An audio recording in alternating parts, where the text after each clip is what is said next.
किसान, लेकिन एक मामले में बहादुर है। बिहार के किसान आत्महत्या नहीं करते हैं। बिहार के किसान मजदूर होना पसंद कर लिए।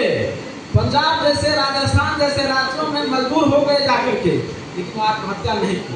इसका जो बयान था, अध्यक्ष ने कुत्ता जलाने का काम किया। हम लोगों ने माननीय नेता प्रतिपक्ष कड़ा एतराज जताते हुए चुनौती सरकार को दिया कि अगर इस बयान से पीछे नहीं हटे, उनकी बर्दाश्त नहीं हुई तो हम लोग सड़क पर उतरेंगे। न्यूज़ फॉर नेशन पर आपका स्वागत है और मैं हूं आपके साथ प्रार्थना। आरजेडी के द्वारा किसान न्याय यात्रा निकाली गई है और इस यात्रा के दौरान बिहार के अलग अलग जिलों में आरजेडी के किसान प्रकोष्ठ के प्रदेश अध्यक्ष चंदन यादव पहुंचते हैं और इस सिलसिले में वो मधुबनी पहुंचे, जहां पर उन्होंने किसानों को संबोधित किया और इसी के साथ साथ पटना के बापू सभागार में होने वाले किसान न्याय सम्मेलन में शामिल होने के लिए आमंत्रित भी किया। आपको बता दें कि आरजेडी के द्वारा ये किसान न्याय यात्रा की शुरुआत की गई है कुछ दिनों पहले ही, जिसके तहत ये बिहार के अलग अलग जिलों में घूमकर जितने भी किसान भाई हैं उन्हें संबोधित करते हैं और इसी के साथ साथ पटना के बापू सभागार में होने वाले सम्मेलन में शामिल होने के लिए भी आमंत्रित करते हैं।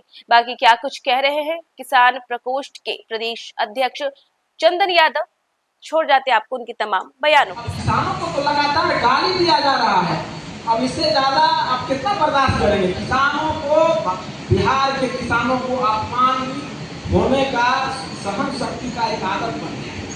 मैं इस बात को पूरी जवाबदेही के साथ कर रहा हूँ, बड़ी गंभीर विषय पर मैं बात करने जा रहा हूँ आप लोगों से। आप लोग अपमानित होते हैं लेकिन अपमानित होने का विरोध नहीं करते लगातार। आपको कम से कम और किसानों से और राज्यों में वहाँ का बिहार के किसान, लेकिन एक मामले में बहादुर है। बिहार के किसान आत्महत्या नहीं करते हैं। बिहार के किसान मजदूर होना पसंद कर लिए। पंजाब जैसे, राजस्थान जैसे राज्यों में मजदूर हो गए जाकर के, लेकिन आत्महत्या नहीं की। एनसीआरबी का जो डाटा है, जो डाटा के अनुसार भारत के किसानों के प्रति बिहार समेत जो भारत के किसानों के सभी राज्यों के किसानों की आय है वो मात्र 27 रुपया प्रति दिन। ये हम नहीं कर रहे हैं, ये उन्हीं के जो ये संस्था है वो इस रिपोर्ट को लाती है, जिसका नियंत्रण प्रधानमंत्री या उसके मंत्रालय करते हैं। अब मैं कुछ नहीं कह रहा, एनसीआरबी का डाटा। तब इन्होंने क्या किया, उस पर भी प्रतिबंध लगाने का काम किया कि अब वो डाटा जारी नहीं करेंगे कितने राज्यों में, किन राज्यों में, किन संदर्भों में किसानों का आत्महत्या। फिर वो हो गया। फिर हम लोगों ने, सब लोगों ने, माननीय नेता प्रतिपक्ष तेजस्वी प्रसाद यादव जी के नेतृत्व में भी, उनके निर्देशन में भी हम लोगों ने आंदोलन किया। तब सरकार सत्ते में आई। सरकार ने फिर कहा नहीं, किसानों का किस कारण से किसान आत्महत्या कर रहे हैं भारत के सभी राज्यों का, उसका एक आंकड़ा हम लोग लेकर के आए। जब आंकड़ा प्रस्तुत करने की बात हुई तो आप लोग सुनेंगे तो हास्यास्पद लगेगा और मुझे कहने में भी शर्मिंदगी महसूस होगी किन बातों का जिक्र उनके द्वारा किया गया है। उन्होंने कहा है किसानी में विफलता होने के कारण आत्महत्या नहीं करते। मैं आप लोगों की जानकारी के उद्देश्य में इस बात को कह रहा हूँ। किसान प्रेम प्रसंग में असफल हो जाते हैं तब आत्महत्या करते हैं। आप जाके, आप सब लोग यहाँ पर मोबाइल, स्मार्टफोन सबके पास, आप सर्च कर लीजिए क्या रिपोर्ट। उतना ही नहीं, उसके आगे बढ़ करके उन्होंने कहा कि किसान नपुंसकता के शिकार हो जाते हैं तब किसान आत्महत्या करने में विवश होते हैं। क्या इन बातों से आप लोग सहमत हैं? इन बयानों से सहमत हैं? नहीं है तो क्या कर रहे हैं भाई आप? तो मांगीलाल मंडल जी का धरती है। आप लोगों का संवेदना आने जगह खून नहीं खोला। इस बयान को जानने के बाद खून खोला कि हम पूछना चाहते हैं क्या किया आप लोग? नपुंसक कह दिया, क्या गाली हो गया? छोड़ दीजिए, वो पुरानी बात है, एक साल पहले।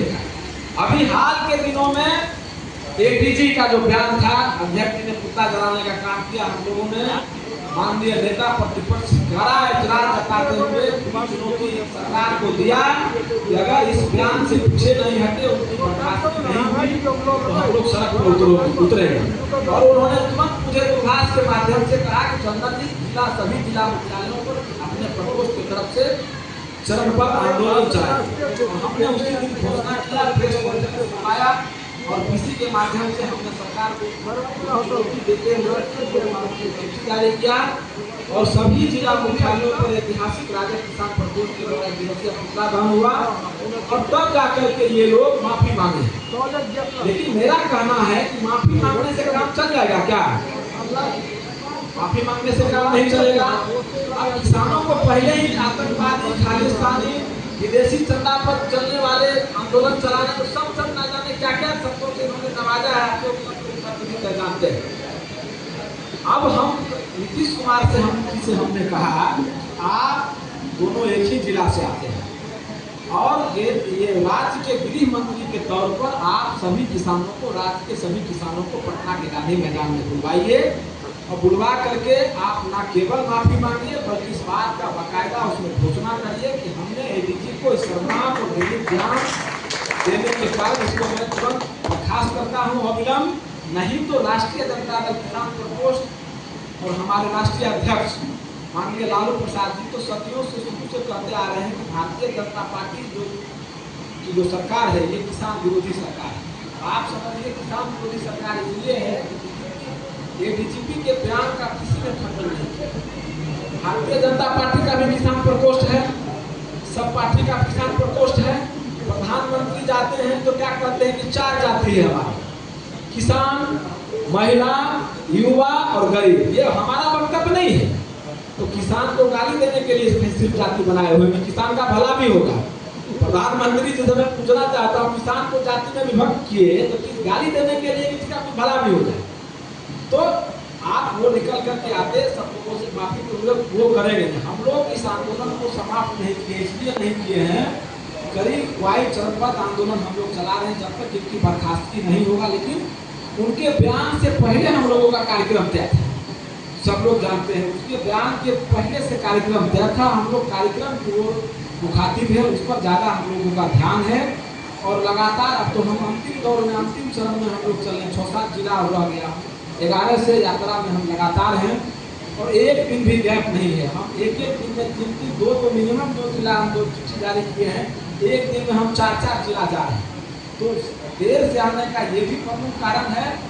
अब आप लोगों को ये समझिए, ये निश्चित कर लेना होगा, सुनिश्चित कर लेना होगा कि आखिरी लड़ाई आप लोगों को लड़ना पड़ेगा किसान बन करके। जातियों में विभक्त हो गए तो फिर किसान के साथ जो साजिशें हो रही है मैं उसको बयान नहीं कर सकता हूँ। ये पानी का बोतल है तो इसका रेट कौन तय किया है?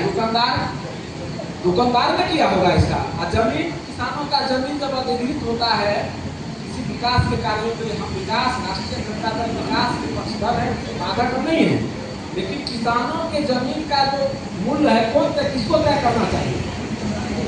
किसान को तय करना चाहिए, सरकार बुरा नहीं है। सारी बातों को उन्होंने कह ही दिया है। अब हम सीधे बिंदुवार, विषयवार जो विषय वस्तु है, जिन संदर्भों में हम लोगों का आगमन हुआ है झंझारपुर की धरती पर,